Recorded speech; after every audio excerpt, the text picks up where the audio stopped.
Hello friends, সবাইকে মহাশিবরাত্রির শুভেচ্ছা জানিয়ে আমি আমার ব্লগটি শুরু করছি। তো আজকে আমি ফালাকাটা জটেশ্বর শিব মন্দিরে এসেছি। এই মন্দিরের নাম ও জায়গার নাম জটেশ্বর হলো কি করে সেটাই বলছি। অনেক দিনের পুরনো কথা।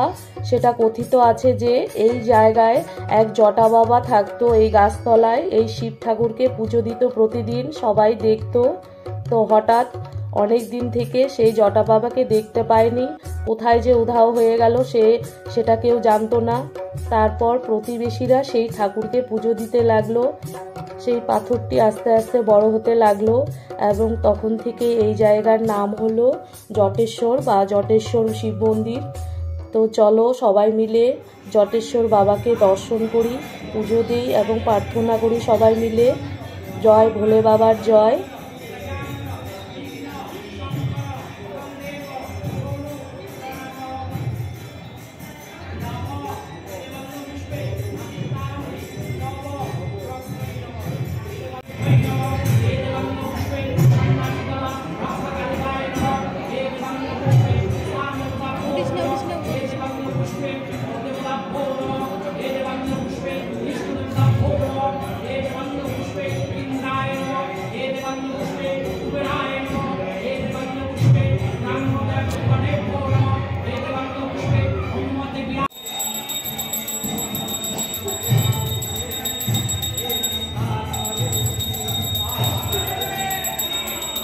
এখানকার ভোলে বাবা অনেকটা কেদারনাথ মন্দিরের মূর্তির মতো, সেটাই দেখো।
খুব সুন্দর পুজো হয়েছে, খুব ভালো লাগলো এবং তোমাদের সকলের জন্য প্রার্থনা করেছি ঠাকুর যেন ভালো রাখে এবং তোমাদের নিজের মনের আশা যেন সবার পূর্ণ হয়, সেটাই বলে এসছি।